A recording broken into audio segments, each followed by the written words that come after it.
Hello, everyone, and welcome to my first podcast episode. My name is Wes. Today, I'm going to be interviewing Robert Geronimo. He is an independent comic book artist. He's worked in children's books, concept art, illustration, and now today he's here to talk about his second self-funded comic book project, Wirehead. Previously, I had actually done an interview with him about his first project, Blood Realm, which was a really cool project, and I actually have that interview down in the links below if you're interested in checking that out. I wasn't expecting to actually do an introduction for this podcast. We kind of missed a little bit of the bio that Robert gave us, but luckily I have a friend of mine by the name of Tommy Swanson who was nice enough to help me out with putting together the audio clips and help me put this together. So thank you a lot, Tommy. I really appreciate that. So if you're interested in helping him fund this Indiegogo project, or if you're interested in following him on any of the social media links like Twitter and Facebook and Instagram and all that, I have all the links as well as the Indiegogo links down in the description below, along with the previous interview that I did with Robert. Lastly, before I go, I started a Patreon whenever I'm launching this first episode. The Patreon should be live. So it's going to be down in the description below, as well as all of my social media links and my website. If you want to go and check out my art, feel free. And if you want to support the podcast, as well as any of my art ventures, feel free to subscribe. And if you just want to leave a comment or subscribe here on YouTube, that would be cool too. Thanks, guys. I hope you guys enjoy this.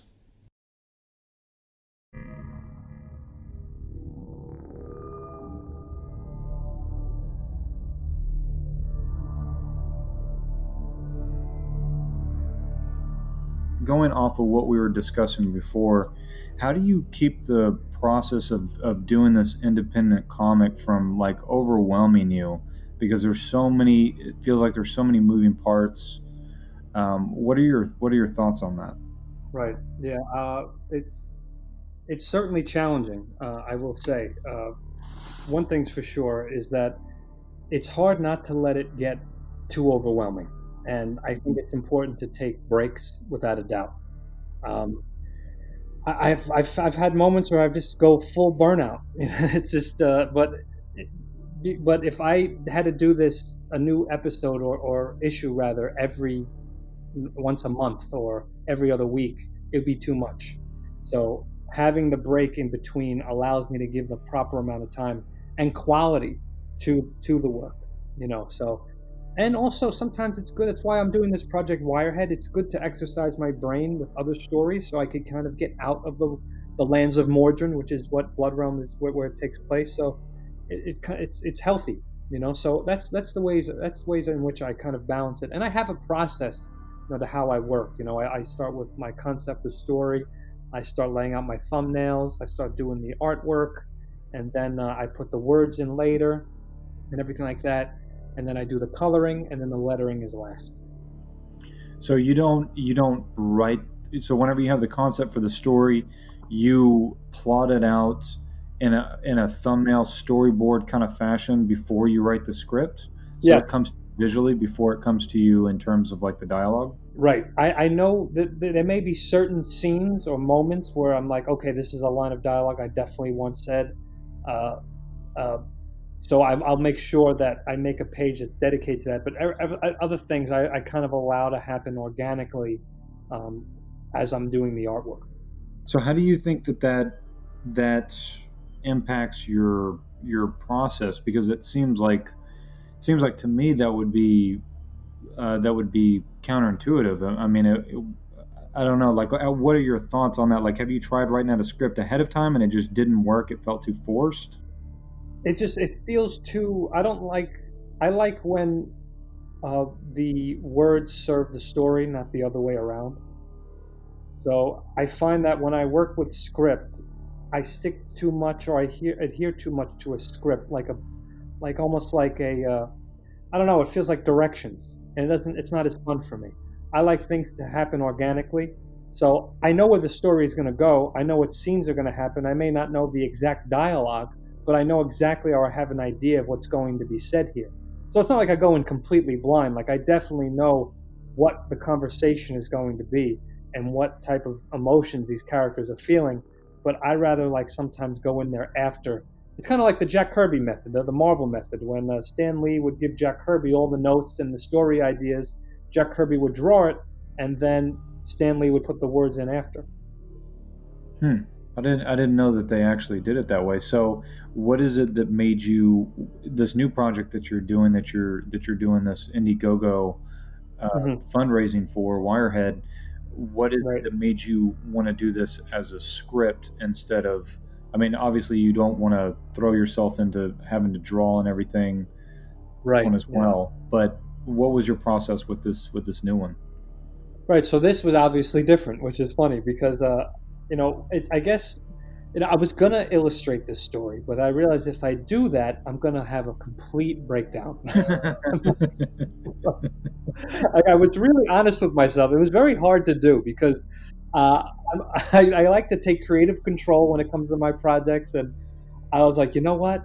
If I know how I get, and if I'm gonna do something, it's not at like at 10. It's got to be at the 11th volume. You know what I mean? Uh-huh. So I know I'm gonna get crazy with this, and I'm already crazy and losing my mind with Blood Realm in the best way possible.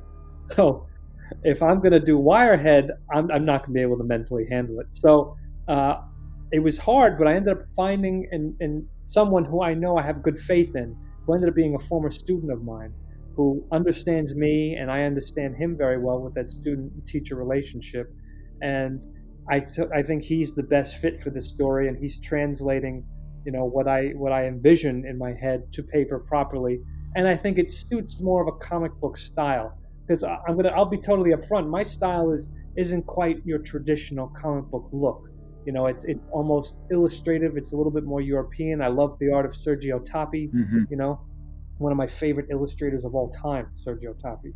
He's an Italian illustrator, and uh, so I think for Wirehead, it needed that classic EC Comics horror vibe. And I think it works quite well because it's a very retro slasher story. So, but with this one, you wrote the script for it.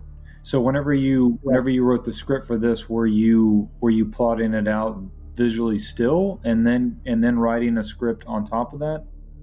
Yes, yeah. So I imagine the scenes in my head, what's going to happen. I kind of like even I do a little thumbnails myself, and then I'll go, okay, now I'm going to start imagining how this thing is supposed to be paced, and then I'll start putting in the words after. Unless there's dialogue that really just hits me right from the get go, I put that down. But otherwise, I want to. I guess because I was trained to tell stories without the words first, because.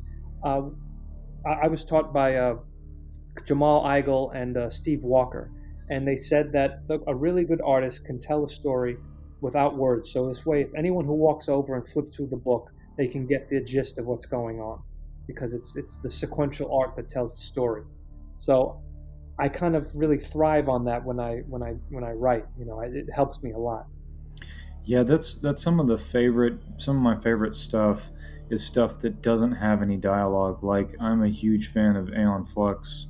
Um, Yeah, I, right. I broke those down on my blog and just like went through and analyzed each of those small little episodes, and Hmm. you can learn a lot just by how I guess like economic each scene is. Like each little scene it is that they would draw would have like some crucial part of piece of information that they had to figure out some way to communicate it to you that it would be something they could call back later. You know what I mean? Oh yeah, of course. Oh, without a doubt. Yeah, it's important stuff because I think I'm not a fan of putting a lot of captions, but obviously Blood Realm is very caption heavy. Hmm. But I think you need to have the right amount to let the story tell I'm sorry, that the visuals tell the story. I don't like when a lot of people they put too much dialogue, and that's something that I go through the process of when I edit. I notice like, you know what, am I being redundant here because this is still a visual medium, and is what I'm trying to say getting across better in the visuals than me just writing it and telling it. So sometimes that's why there's very little dialogue in certain pages in Blood Run because the page itself is expressing what needs to be said. Yeah, yeah. So, what were the influences behind Blood Realm? Like, what I know you had some research stuff it is that you had done. I remember when we discussed before, Mhm. there was a few books that I think were kind of religious in nature that you had said was your influence. Oh yeah, yeah, definitely. I'm a big fan of religion and studying religion. It fascinates me. All that stuff really, really fascinates me, especially the mythology of different religions and Hmm. their history. It's fascinating stuff. Whether it be Old Testament, New Testament, Greek mythology, they all have incredible characters and stories, and whether you think they're historic or not, that they're incredible tales. And Hmm. there's a lot you can get from this stuff, because Clash of the Titans for me was one of the biggest in terms of you know epic storytelling. When I saw that film and I read about the story of Perseus, but in terms of religion, Saint George was probably one of the biggest influences on me and as a kid. I mean, because I was raised Catholic when I was, and the figure of Saint George fighting the dragon is probably the most badass thing I'd ever seen as a kid. You know, Yeah. it's like that is unreal, and like this guy is like he's saving the girl and at the same time, I mean, like unbelievable. So I really love that kind of vibe, this guy in armor, and he's battling this big giant beast. It's almost like he's heading straight, to face adversity, and I really love that theme of St. George. So all that stuff comes into play. Yeah, it seems like those stories they really stuck with us because they're so arc they're like archetypes of human experience. Yeah. Like the story of Cain and Abel. Oh yeah. It summarizes the way it is that people turn on one another Absolutely. just just within a couple of sentences. Oh yeah. No, it's all relatable, and that's why they're still around to this day. And I think there's a lot to be said about history as well. I'm a big fan of history. I teach art history, and Hmm. it just in terms of studying the human experience and the human history through art and what we make, I think is very fascinating to me because it tells a lot about us. So, uh, Roman history, all that stuff is just all influenced, especially medieval history, in the world of Blood Realm. So you said it was Saint George is like one inspiration. Was there anything else in particular, like any kind of historical moments or anything that inspired Blood Realm that was from medieval times, or is it more of just? Oh, sure. Yeah, the Crusaders, without a doubt. I mean, tying it back to St. George, of course. I mean, he was their icon. He was their Superman.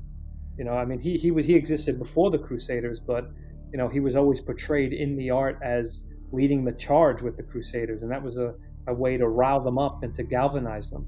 So the Crusades was always fascinating to me, and they really influenced the Iron Wolves, who are this lost, uh, extinct, ancient line of cleric knights that we learn about in the book. So like, and they kind of dress a little bit similar, with the white tunics and everything like that. Mhm. Holy warriors.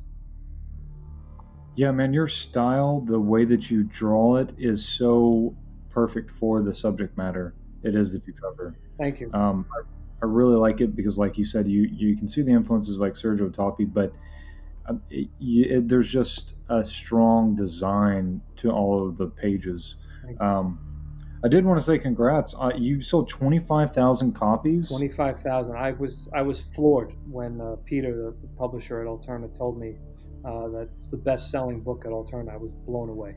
I was blown. Wow, Yeah, and that's fucking cool. thanks, man. Yeah, I was thrilled. I was just as thrilled, man. I couldn't believe it, and it means so much to me that people are enjoying the story and they're they want more of it. I mean, I couldn't ask for more. Hmm. So I don't even care if I had 5 readers. You know what I mean? It's just the fact that people want to buy this thing and listen to basically read my therapy, because that's what it is. At the end of the day, that's what art is, right? And all this storytelling, especially when it's our own creations.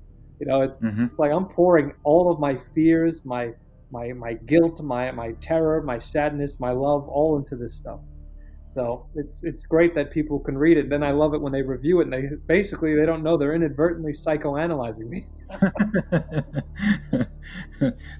So you get to read into like what other people have to say about you and go, God, maybe that guy's got a point. Right. Yeah, exactly. Exactly. It happens a lot. Yeah. That's really cool. So how many volumes are you thinking of doing of Blood Realm? I mean, Yeah. is it going to be like your lifelong project? You know, um, I definitely have a trajectory of where it's going to end and how it's, how it will definitively end. Mm. As of now, it's going to be 6 volumes. But the thing is, other stories can be told. If you wanted to go back and maybe like, go more into the Iron Wolves, because there's a lot of stuff I hint at, and I think that's the key with writing too. It's the power, and art is the power of suggestion. Mm. You don't have to give everything away right away. Let things soak. Mention things first, and then bring them back later on. That's some of the things I love getting to comics, like what Chris Claremont did with X-Men when he wrote the Dark Phoenix saga, and he made it mythological. It just deep mythology where you mention little characters and suddenly they're the main villain in volume 6 or volume 10. But you remember them. Mm-hmm. So it's all those little things. So I try to do that with Blood Realm, like for instance with Chiron Morvel. So he was the leader of the Iron Wolves, and we know that their ancient order ended up becoming extinct. But then in volume 3, there's a surprise with that. Maybe I shouldn't give it away, so in case anyone wants to read it. But, so yeah. Yeah, I have to admit I haven't had the chance to pick the books up yet. Oh, but I'm just like I'm blown away by anybody who actually goes through the task of putting something together like this, because I know it's like monumental yeah. amount of work. So, but from what it is I remember from the conversation we had before, you originally had Blood Realm as a Kickstarter project, right? And then Right. Alterna picked it up because of the kickstarting support you got. Yeah. So I had. So first, it was like a little ash can. It was a self-printed book called Kingdom of Blood, which looked entirely different. The art style was similar but very different, and it followed a different character. And then I did the Kingdom of Blood because I wanted to reinvent it, and I did a Kickstarter for it, and I'm very fortunate that it was successfully funded. So then after that, I started fishing it out to different companies, and I realized that there were much fewer publishing companies, especially for comics, than I thought. It was a little bit harder. And I heard back from 3, and Alterna was one of them. And I really like the way Peter handles his interactions with fans and everything like that. So once I saw that, I was like, you know what? That's the kind of guy I want to give my book to. And he was down for the whole saga. So some guys would just think like, oh, it's just a one-off tale, But Peter was like, what? Give me the epic. I want the whole. Please tell me there's more, because I'll do it. And I said, well, actually, there definitely is more. And then slowly he started to coax me into doing 6 volumes when it was supposed to be 3. But now I'm definitely telling the complete saga for sure. That's so. How are you gonna break these up? Like you were saying, like you don't want to like go into like a mental breakdown Right. from the amount of work it is you have to do. But I assume with Alterna doing the distribution, Mhm. all it is that you really got to do is just do the creative work Yes. and just complete it, and then you just have like milestones set up with them. Right. And promoting. That's the thing. That's the other thing people don't get, is that promoting is just as important as making it. And just because you publish doesn't mean you sit back with your feet up. In fact, you got to work even harder. Mm-hmm. And Peter's got a ton of work he's got to do. And for me any artist today, I mean, you're shooting yourself in the foot with a shotgun if you think that you're going to put everything on the publisher to get your work out. Mm-hmm. It's not how it works. He's going to help as much as he can, but you got to really build that audience. You got to search them out. You have to interact with them. Be nice to them. That's my favorite thing. That it's very bizarre. That doesn't happen often lately. But you have to really. You need to build that rapport and get it out there. And it sometimes there's days where I don't even have time to draw because I'm just so mentally exhausted making tweets and posts and interacting with fans. And I love the interaction with fans, but like you got to do podcasts, you got to do everything. Mm-hmm. You got to make the time for that stuff. It's very, very important. What specifically were you doing that you? What was your promotion strategy for Blood Realm? And how long was it? Was it like, whenever you say promotion, do you mean in the more general sense of you as an artist, or in the sense of like, I am promoting Blood Realm, that is the sole thing that my brand is, and Yes. so that's all. Yeah, right. One thing I even tell this to my students is that your name is the brand. Right. So that's the thing. People have to understand is that you yourself, you're the company, you're the enterprise, Hmm. and quality before name. That's the thing. You want to put out your best work, and you want to be nice, and you want to get things done on time. You want to be a triple threat, to quote what Jamal Igle had taught me. And Hmm. it's and also get creative with it. Like, well, the way I am with the Twitter page. So with Blood Realm, there's this character named the Dark Lord Cyphus, and the Dark Lord Cyphus handles the Blood Realm Twitter page, and he responds to all of his fans in character. So I don't, maybe Lord Cyphus possesses me and he handles everything. I'm not quite sure what my relationship is with him, but he does in fact completely run that Blood Realm Twitter page. Okay. So yeah, And so you think part of the promotion or part of the idea of engaging it is being creative with that aspect of it as well. yeah, you have to make it fun. At the end of the day, you got to make it fun. You have to. It's gonna feel like work. Don't get me wrong. There's days where I'm just like, I do not feel like promoting, or I do not feel like drawing. But it's important to take breaks. But you have to do the annoying promotion stuff, and you have to make it fun for your readers as well. If they see that you're not into it or you're not enjoying it, people could sniff that stuff out a mile away. Hmm. You could sniff it out. You could sniff it not even a mile. You could sniff it 30,000 miles away.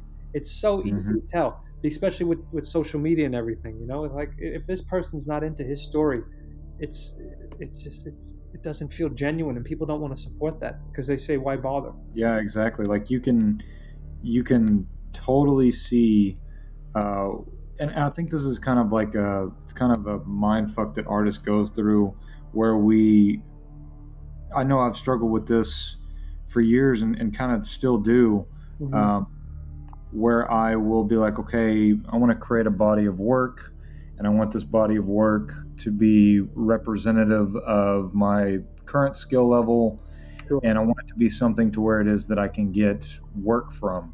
Right. Um, like, when as soon as you start to think about it on those terms, and then getting work, getting freelance work, whatever it is that means to you, becomes like the number one thing.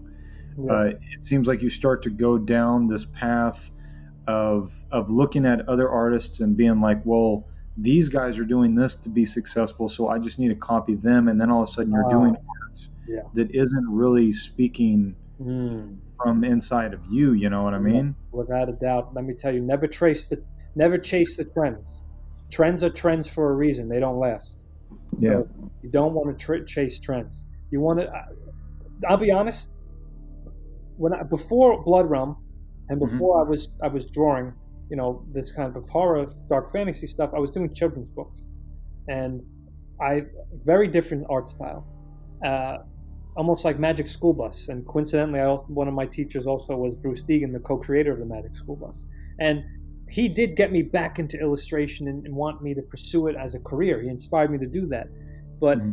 and that was part of my journey to realizing that I have I have my own way of putting down line and making marks on the paper. And by me copying somebody else, I'm just going to look like an imitation. How do I naturally draw? How does my hand naturally move across the page?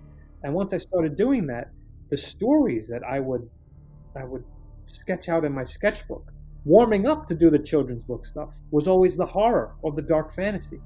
So if what I'm doing in my sketchbook, which is for fun and for warming up, if that's coming natural, because that's where the truth lies. You can't hide in your sketchbook. Hmm. Now that's where everything is pointed out. It's like an artist's journal or diary, and all through pictures. And I realized if I'm doing that for fun, then that should be the thing I should pursue. And once I did that, I created Blood Realm, First Kingdom of Blood, and then that was the thing that got me published. And it took me 10 years when I really started. to seriously take on art as a career, and lots of lows, occasional highs. It was a 10-year journey, and then finally I got published, and it only really happened when I really gave into my own voice, and gave into who, what got me inspired in the first place, which was dark fantasy and horror. Yeah, it's like a Jedi mind trick that you have to play on yourself in some It way. is. You have to give into it, and it's interesting that it's almost analogous to the drawing process in and of itself. It's like I remember when I started to turn a corner with my drawing, which was maybe like 5, 6 years ago or something, where I would sit down and I would draw, and I would get to a point where I was trying to force it to be a certain way, and it just wasn't working, and Uh, you start to get frustrated, and then at some point you just say, well, like there's nothing else to do that I really want to do. I feel like I failed at this drawing already, mm, but there's really nothing else to do, so I'm just going to keep drawing. And that kind of like almost giving up and yeah, giving into it, then all of a sudden like something comes together and you're like, wow, like I did not see that. I did not see that yeah, I could do something like that. right, yeah. No, it's true. It's true. You gotta, and look, you're gonna make a lot of mistakes. You're gonna screw up big time. I mean, another one of my instructors told me that it takes 1,000 bad drawings to make one Mhm. good one, and he patted me on the shoulder and said I had 999 to go. But you could either take that and say I'm going to be a defeatist and say, "Oh, frig that! I don't love this that much," or you could say, "All right, 998, 997." You know what I mean? Yeah. So So yeah. what is the advice it is that you give to to your students? Like, do you have students that are looking to make illustration a career? Like, how do you like? There's a guy I follow, Will Terry. He basically says like artists kind of follow into variations of like a gun for hire, somebody Yeah, who does the freelance thing, and then somebody who does the creator thing. I right. personally think I'm somewhere in between. Okay. Um, but like, what are your thoughts on that? What are your thoughts on like people forging a career path? Like, how do you go about doing that? Yeah. Well, I will say that um, there is no set way to make it. The key Hmm. thing is to, like I said, establish your brand and Hmm. get yourself out there. Get on Twitter. I'm sorry, not Twitter. Believe it or not, I don't know how it is now. Now it's not as much anymore with the analytics, but Instagram was very good for me. Yeah. When I was posting pictures, I would get a lot of commissions. That would actually made a lot of connections for me as well. So when I was starting out, so that really helped. Is getting my stuff out there, and then not afraid to email editors and stuff like that.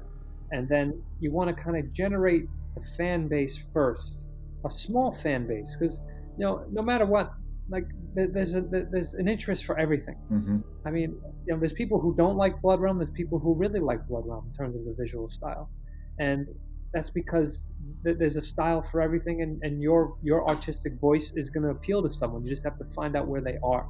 Hmm. So that's the key. And if you're interested in getting editorial work or book illustration, I would make a portfolio that suits that stuff. We can exist in different worlds. I did children's books before. Now I do horror comics and dark fantasy comics. I've done game concept art. So it's like once you start and get going and you start pulling in little freelance gigs here and there or submitting stuff to different publishers and possibly getting picked up, other things will follow if you're active if basically if you're good with your fans and you're good to work with, good things will follow. Yeah. Yeah. I've been lucky that well, I guess I couldn't say that I'm lucky, but this quarantine thing, it ended up being like one of the best things that happened to me, because I ended up getting furloughed, and I was getting unemployment for pretty much this entire time, and just working for just trying to improve. Sure. And now coming out the other side of this, I'm seeing these little opportunities pop up, Yeah. and it's starting to gain momentum. It's really exciting. Um, I mean, it's amazing to feel like you're giving somebody value with what it is that you're doing. You're solving somebody's problem, as opposed to for so long, whenever you're an artist trying to get into it, you always have this feeling that you need to be validated in some way by other people, Yeah. uh, because everybody looks at what you're doing as, um, not meaningless, but um, Oh, sure. trivial. You Yeah. know. Well, absolutely. Yeah. But that's why you have to also gotta say the hell with those people. Yeah. If this is what is your calling and that's what you feel, Hmm. um, you got to do it. Otherwise, you're going to commit creative suicide. And I've seen people who do that and they lose their minds. They're just that they take on different habits, bad habits. You know, because or they're not themselves because they think, well, that's it. I always wanted to do this, and people tell me I can't, so I guess I'm just gonna do this thing, and then they're gonna get themselves depressed. You have to accept it. You got to have some kind of creative outlet.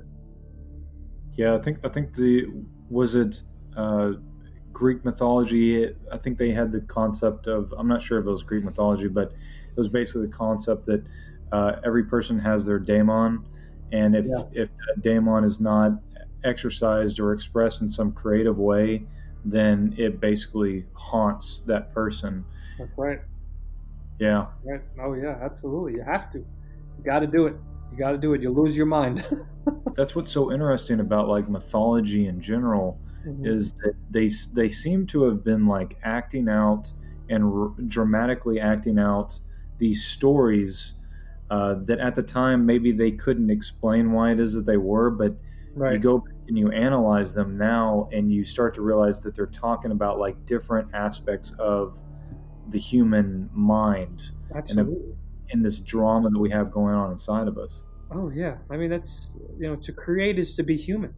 I mean, you could even go back as far back as the cave paintings. Hmm. Something compelled those people to illustrate what they saw and tell maybe little tales. It's part of us, Hmm. and I think everyone should have some kind of creative outlet because even just drawing, I even think a Wall Street Journal guy should. I mean, I'm sorry, well, a Wall Street guy should illustrate. I think it teaches you a different way to look about the world.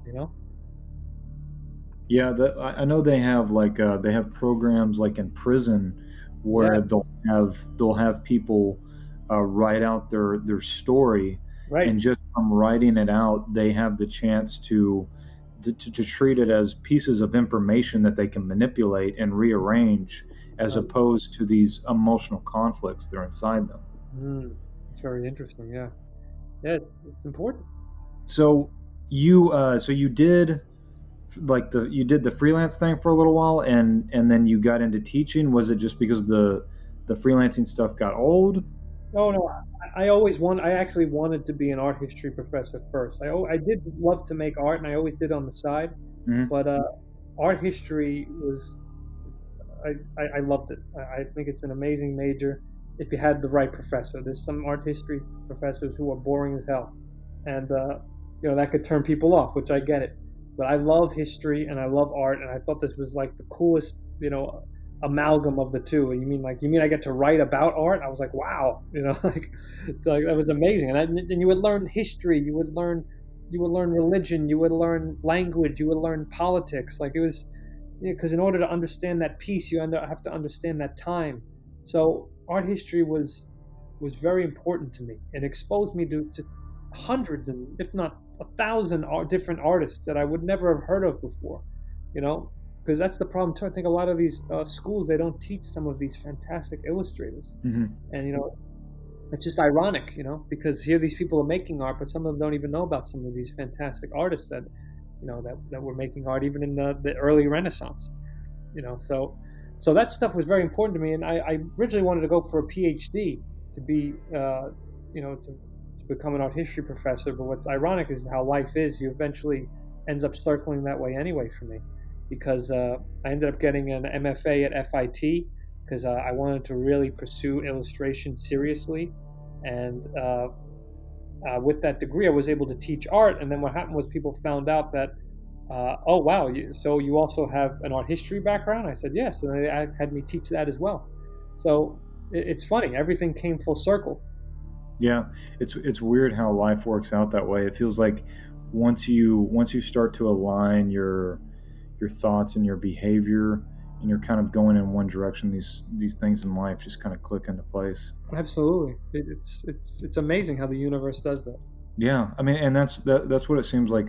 So much mythology, so much of what religion is Hmm. is speaking to, you know, Oh yeah.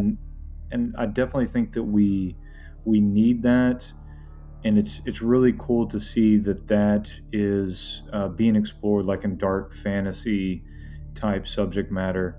I always Yeah. feel like though that I guess like the dark fantasy, and it has a very um, close resemblance to to I guess like the Christian faith. Like the first thing that comes to my mind is like the concept art stuff that you see for like Pan's Labyrinth, the Oh yeah. Guillermo del Toro stuff. It's like very Catholic inspired. Oh, without a doubt. I mean, it's just look, even Lord of the Rings. I believe what's his name. Oh, Tolkien was Catholic as well. There's something because you know what? At the end of the day, it's this dark love story between God and man. Mm. And that's really what it is. And I think it's something that we're just fascinated by. It's this twisted, sometimes tragic, actually, mostly tragic love story between a man and our creator. So I mean, come on, how is that not riveting stuff? Yeah, yeah. It's like drama at its highest form for Highest, sure. if not purest, because of how ancient those texts are. Hmm. Especially when you go back to the Old Testament. So what are some of the stories, or what are some of the things that you drew from the Bible specifically that helps you put together Blood Realm? Oh, let's see. Well, one thing may not be a story specifically, but I was fascinated by um, relics during the medieval time and this history of the saints. Um, I find it fascinating because there's this bizarre, not bizarre, but there's this, uh, how would you say, the concept of the divine and horror merged Hmm. together with them, but especially with the way they're portrayed, because the divine is how they, you know, overcome pain and suffering by dying for Christ, right? Hmm. And then, but the dying part is some of the most gruesome, torturous. I don't. The human imagination could conjure up these torture devices and the ways for these people to die is horrific. So, Hmm. but they're glorified in that brutality. So that relationship between the divine and horror always fascinated me, especially that these were men and women who literally were just, especially when you go to the apostles, they were not very educated people at all, Hmm. and they end up willing to risk their life to be tortured in the most painful way imaginable.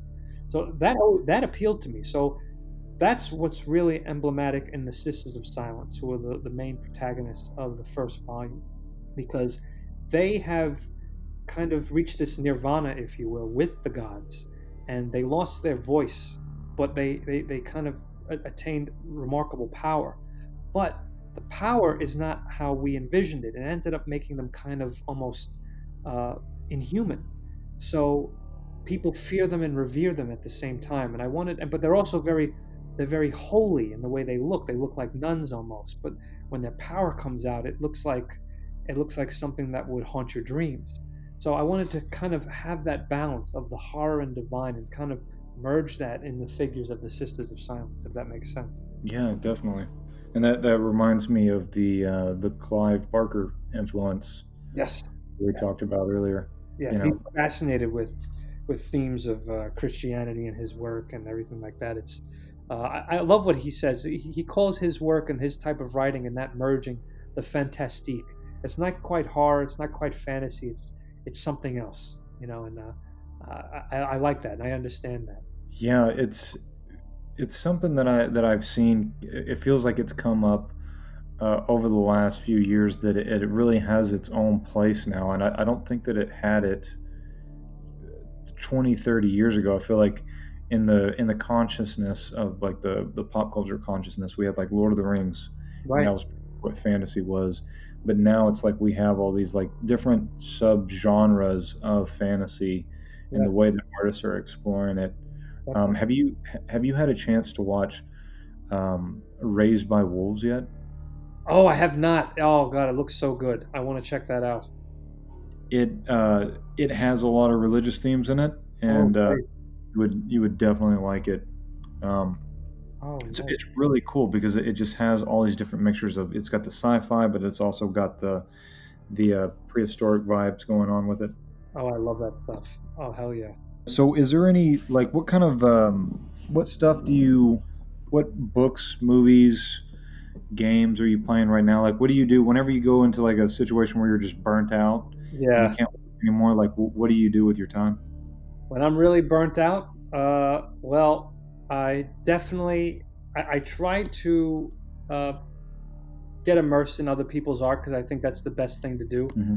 I think it's to kind of like step away from your own artistic world and enter someone else's. I think it's just healthy. So Hmm. uh, I I like to listen to different types of music, mostly movie soundtracks. I love to listen to movie soundtracks. That's really big for me. Uh, Particularly, well, Game of Thrones. I love the sound. It's very bizarre. I have a very strange mix. Um, Westworld. I love the soundtrack to Westworld. Actually, it's the same composer actually. Hmm. Uh, let's see. Wait, I gotta. What else do I have on my phone here? Oh, Dark Souls. I'm a big Dark Souls fan. I play those video games often. Um, yeah, and even Doom. You know, if I want to get, I don't know. There's something about the Doom soundtrack by Mick Gordon. It gets me going. It's absolutely insane. And if I may recommend a soundtrack, which is one of my all-time favorites, it's Macbeth, which is an excellent movie with Michael Fassbender, and the soundtrack is fantastic, fantastic. Yeah, I'll have to check those out. That's mostly what it is that I listen to too. That's really funny because I listen to a lot of instrumental stuff. If I can recommend one, I Please. would recommend the Death Stranding soundtrack. Oh, okay. All right. That one was really good. Metal Gear Solid 5 soundtrack was really good too, but Death Stranding, it just has like a very it's got like a very surreal sci-fi tune to it. I don't think I've ever heard anything that has that kind of sound. I love the Game of Thrones soundtrack. Yeah. And Skyrim soundtrack is so classic. It's amazing. The Skyrim soundtrack is just, I'm sorry, that's like perfection right there. And even the one before that, uh, Elder Scrolls Oblivion. I love Yeah. that one as well. Um, Hmm. oh my God. Just brilliant, brilliant scoring and just brilliant immersive experiences that are just, they really just transport you into that world. And it's so refreshing because I of course I watch films and TV and stuff like that, but gaming experiences are very important to me because I get to just really lose myself, you know, completely into this world to the point where if you really want an extremely incredibly immersive medieval simulator, I would say Kingdom Come Deliverance. And as a history buff and someone who teaches medieval history, these developers did so much research because they are so dead on with how the medieval times were. It's an incredible game. It's even if you just want to watch the cutscenes on YouTube, it's an incredible story as well. Does that one got a pretty good soundtrack as well? Yes, it does. It's excellent. Okay. Yeah. I'll have to bookmark that one and come back to that one. Yeah, I'm trying to find like some games or something to get into. Um, yeah, I. So what are you playing right now? Do you have anything that you're playing right now? Yes, yes. Right now, let's see. So, oh boy, I just finished Alan Wake on the 360 because I'm very horror in the horror world right now Hmm. because I'm writing Wirehead and everything like that. So because it's very Twins Peakish if you haven't seen that show, Alan Wake. It's an homage to that kind of stuff. Hmm. But if I just also it's oh, man, you got to play. You want another amazing soundtrack that's true dark fantasy is Dante's Inferno. Hmm. Oh man, uh, there's a you will love it, and that's an incredible game too. You know, it's amazing. I don't know what system are you playing on. Right now, I got a PS four. Oh, okay. Oh, sorry, you won't be able to play that. That's the one thing. What made me go to Xbox is I was able to play all my old Xbox 360 and Xbox games. Oh, okay. So here's another soundtrack for you. I'm sure you've heard it. Silent Hill, the Silent Hill soundtrack. Oh, of course. Oh my God, yeah. Oh my God. PT, man, that game messed me up. PT. Yeah. Woo. I can. You ever download? You never had down? Did you? You didn't download that, right? I, Or you did? I didn't get the chance to, but Uh, I am such a Kojima fan that I've dug into like all the different stuff that people have found in it. There's a okay, so there's a part in the game where uh-huh. you've made a couple of loops in this hallway, right? And there's a guy on YouTube that if you look up breaking the wall or breaking the breaking the fourth wall or whatever in the game where they take the camera and they pull it back away from the Yeah.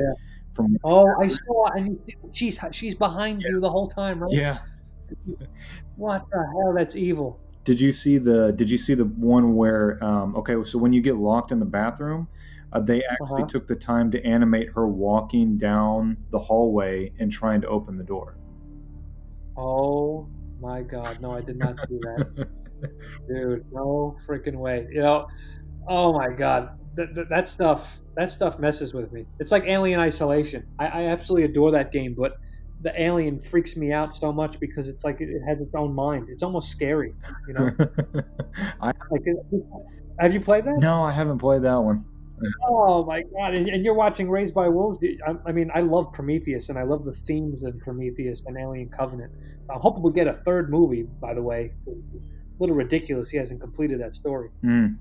Yeah, well, I think that Raised by Wolves is in the same universe. I've actually, um, Ooh. so I think Blade Runner Prometheus they're a part of the same universe, or he's trying to do something like that because they're the engineers are in like Yeah, the giant test tubes in Blade Runner, right? they are. They are, aren't they? Oh, I don't know. I didn't know that. Yeah, Uh, oh, damn. something like that. I've briefly read some stuff about that. I'm gonna like deep dive into all that stuff once I get done with Raised by Wolves. Um, Yeah, but it, damn. I have to watch that. yeah, yeah. So you really liked you like Prometheus? I do. I didn't like it in the beginning, but then it's one of those films that the more I saw it, the more it stuck with me. Yeah, I love the way that he connects these religious ideas to I love it. Love it. it. I love that stuff, man. It's really fascinating stuff. So I guess we'll have to wrap up here in a minute. I don't want to keep you all night, but just going back to your project that you were talking about. So you have one of your students working on the comic with you, and Yeah. is this going to be something that you're gonna if you get it funded through Indiegogo, are you gonna use that as maybe getting your student on with Alterna, or is this Oh going to yeah. be something that you're going to distribute? Well, first, this will be it's my baby, so I'm going to be distributing this myself. But I know Peter is interested, so he probably wants to see how the Indiegogo goes, of course. Hmm.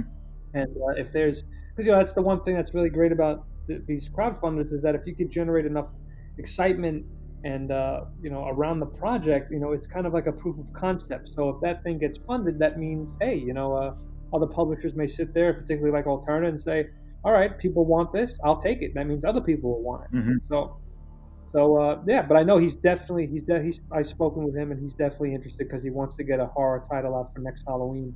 So that would be perfect. Yeah, for sure.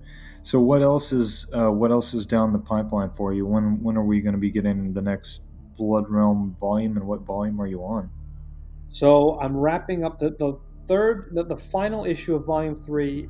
Because of coronavirus. There's been a lot of printing delays, but Hmm. it's going to be shipping out uh, supposedly the end of this week or next week. Yeah. But um, I'm already working on Volume 4 right now, and yeah, we probably won't see that till next year. So it's usually like a few months in between that gives you a chance to like Yeah. not feel like you're having to rush to put it out. Yeah, because I don't want to, and I'm fortunate the readers they understand. It's just my way of working. It's not that I sit back and I do nothing. It's like I really want to take my time, and I like to do research, and read before I, even like history books, get back into my notes, my art history notes. It's like a process because I want to make each book feel different. And Mhm. when you read Blood Realm, and if for the listeners who have read it, they'll totally understand. Like each volume really stands on their own, and they're very unique from each other, but it's still the same universe. So your process, it starts off with the story concept, and it starts off with a lot of reading and a lot of like Right. taking notes on the things it is that are standing out to you, and then you start thumbnailing out like the. I'm assuming you you thumb out like what you imagine would be like the quick sketch of how the main arc of the story would go, and then Correct. from there, every time you redo it, you become a little bit more detailed and a little bit more expanding in different directions, right? Yes, that's exactly it. That's exactly it. Yeah. Yeah, that's how I like to work.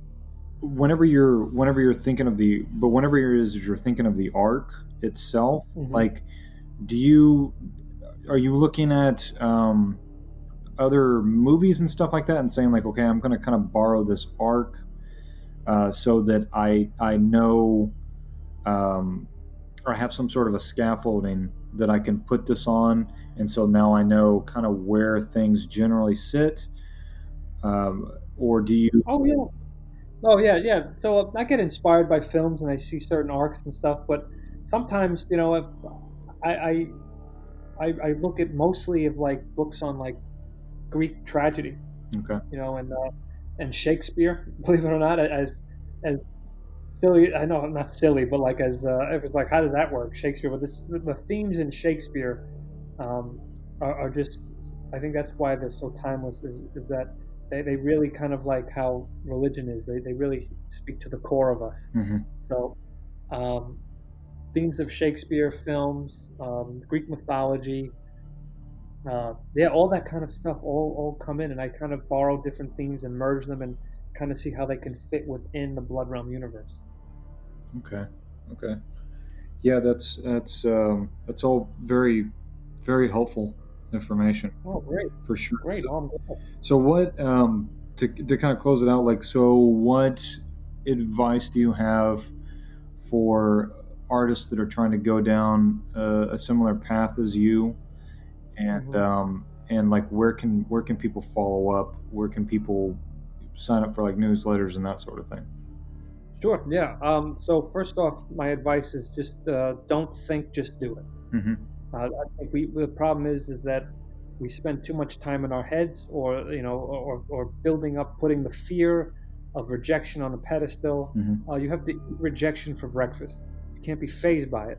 If you get rejected, laugh at it, and then get better and send it to more people, because that's the weeding out process. Is people are going to get a rejection letter, their first one, and they think that's it. Now they're going to make excuses why they shouldn't make art again. Mm-hmm. But you know what? You got to eat rejection for breakfast. I'll say that again. That's part of this. That's part of life too. You know what I mean? Mm-hmm. So that's a big one for me. So that's my first thing is that, and be true to yourself in terms of your storytelling and the art you make. Don't try to copy other people. Borrow stuff, of course. I borrow stuff. I mean, art is, we're all it's art is just one big conversation as long as you're not stealing blatant words and pictures. So it's that's what it is. So be true to yourself and get yourself out there. And you guys could find me on Twitter and Instagram at Geronimo Draws and robertgeronimo.com. Awesome, awesome. Thank you so much for taking the time to do this. I've been wanting to do a podcast for a while, and you were the first person who was like, "Yeah, fuck yeah, I'll do it." So thank you so much. I'm honored, man. I'm glad to be the first one. Yeah, yeah. I'll send you the link later, and thank you, and Great. have a good night. Okay. You too. Thank you.